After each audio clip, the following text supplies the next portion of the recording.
chose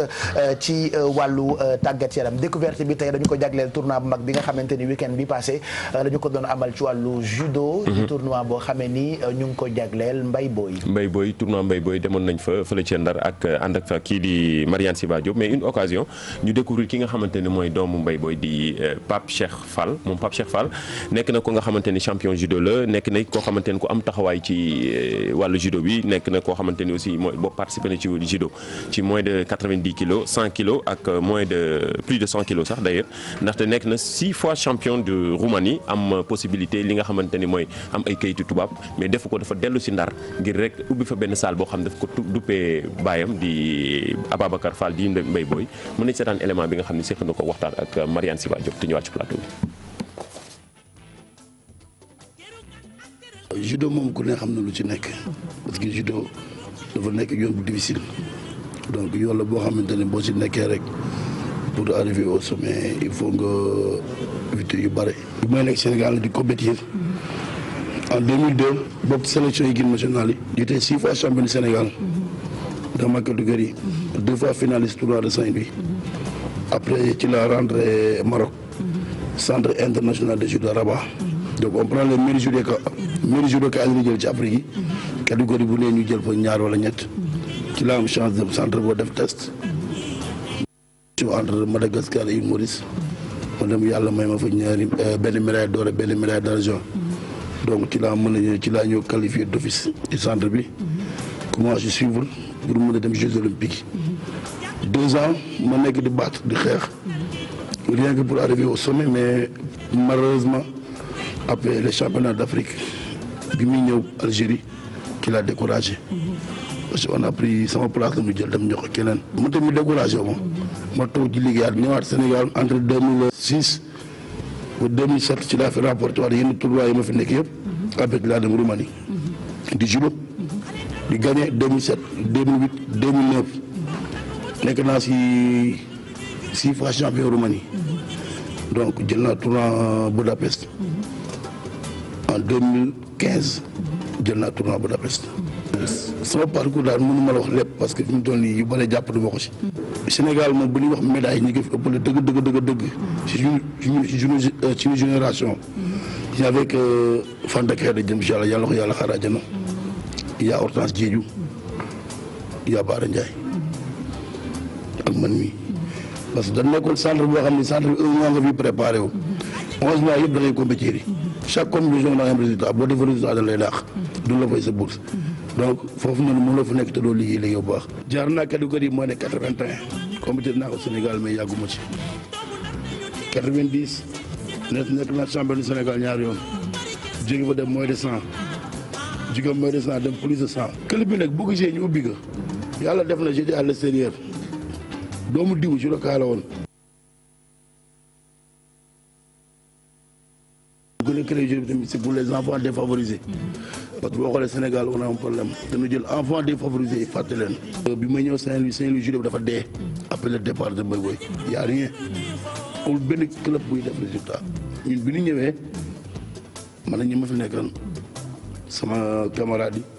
yi nga xam ne saa su ne suba ngoon bëccëg guddi maa ñoom ñooy nekk donc ci lañu xeex di xeex ba defar club bi formé booy yi en plus booy yi dañuy def étude du question judo kese dañuy def étude. club bi maa ngi ko tuddee sama bopp club bi nga tuddee club sportif Falla Babacar di Mbaye Boye loolu parce que club bi nga koy créé xalaatuñu benn tour xalaatuñu ku dul Mbaye Boye parce que moom moo tax ñu def lii ñuy def bu doon moom tey bu nekkul woon judoka aw ma taxaw toog di sol ci woon di perdre sama temps moom moo tax. on a formé plusieurs champions parce que am nañu 4 gosses yi nga xamante ni ku nekk nga 2 fois champion du Sénégal si catégorie nga tegle ko. nekk 2 fois champion tournoi de Saint-Louis nga tegal ko ñi nekk nañu ay président coupe bi ambassadeur du Japon jël nañ ko te 3 ans yi boo ko xoolee léegi ci 3 ans yi on a plus de presque 200 médailles jël donc nekkul liggéey boo xam ne liggéey bu caaxaan la parce que lii liggéey dañ ko gëm. sama ambition salle bi damay ñaan yàlla may au moins ma former 10 champions. voilà non seulement c'est un champion mais mu ngi jaar ci ay tànki baayam. effectivement parce que d'ailleurs salle bi mu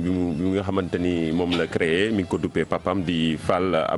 Ababacar di Mbaye Boye moom la duppee saalam boobu wax na parcours am li mu wax dafa dem ba nga xamante ni sax xamatul parcours bi nu mu demee exactement mais li ñu ci mën a dolli rek en tout cas bi mu intégré équipe nationale bu judo ci atum 2002 la woon moom nekk na 6 fois champion du Sénégal 6 fois champion de Roumanie vainqueur du tournoi de Roumanie bu Budapest en 2015 wax na salle bi nga xam ne créé na ko depuis 3 ans créé na ay champion d'ailleurs ci tournoi bi rek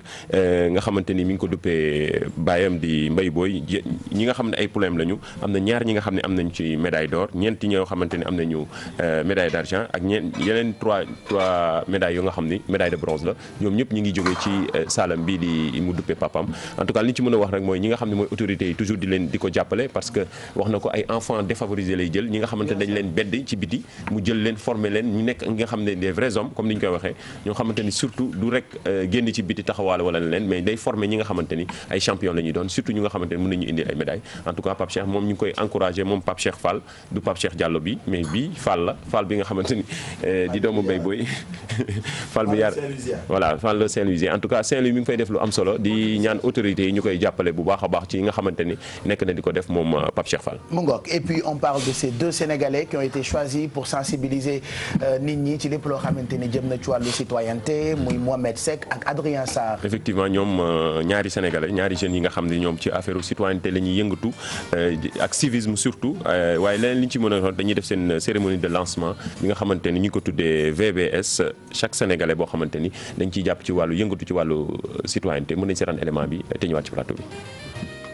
ñun dañu bokkoon ci benn association tuddoon MCC ça veut dire mouvement pour la citoyenneté et le civisme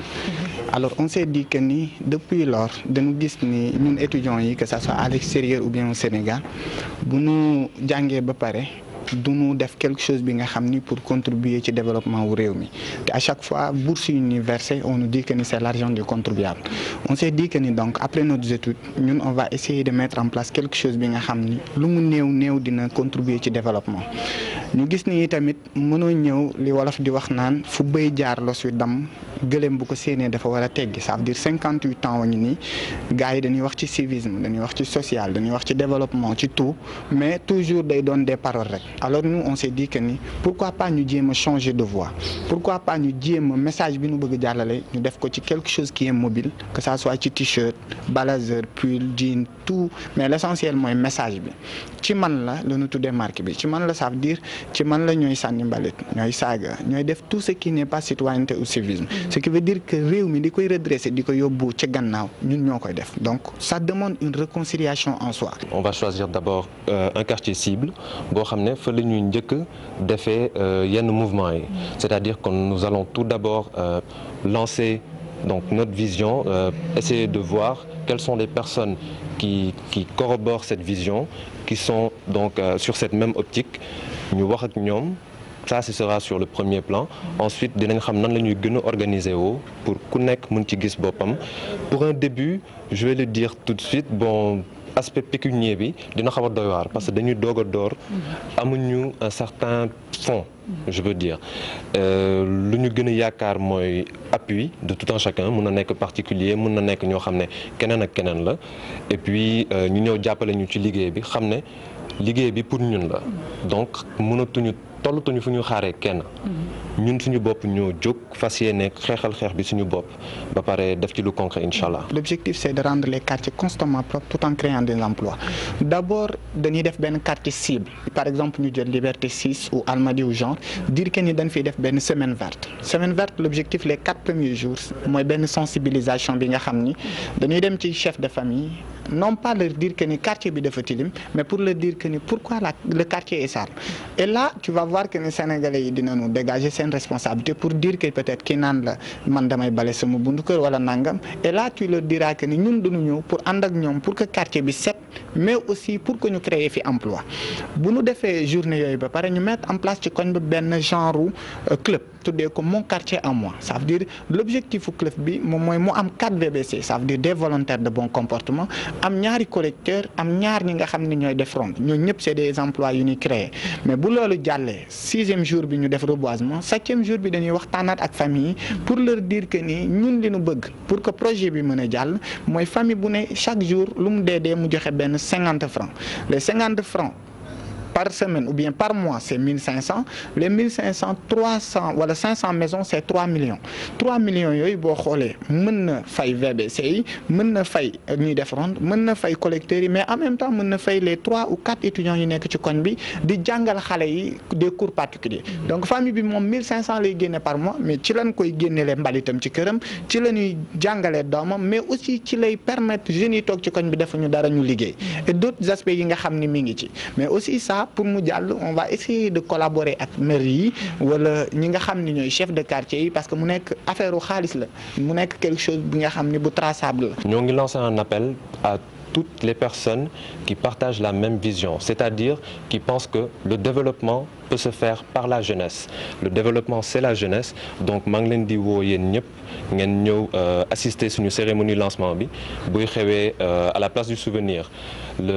ce samedi 24 mars 2018 à partir de 17h. Voilà xale yi ak seen ay initiatives. Intéressant quand même. Oui, c'est intéressant en tout cas, sensibiliser sur la citoyenneté et le civisme, wax na ko, expliquer na li ñuy def, surtout ci dugg ci koñ yi def li nga xamante ni mooy sensibiliser ci civisme, jàppale ñi nga xamante ni ñoo nekk ci quartier yi, di trouver joxe emploi aussi nekk na li nga xamante ni loolu la ñuy xaar ci jeunesse sénégalaise, loolu la ñuy xaar ci ndaw yi nga xamante ni toujours dañuy toog di naan amuñu liggéey, am nañ diplôme amuñu liggéey, mais jéem a jóg créer xool li nga xamante ni dina jëriñ réew mi, xool comme ni ko bindkat ba doon waxee rek, xoolal bul xool lan la réew mi mën a jëriñ, xoolal yow lan nga mën a jëriñ réew mi. Nekk na lu am solo loo xam ni c'est à saluer. toog te bañ a xaar di def ay initiative lu am solo la. En tout cas ñun on fera la promo de xale yeeg seen ay initiative ci yeewu leen bi. Merci Mamadou Ndiaye. Dañuy dem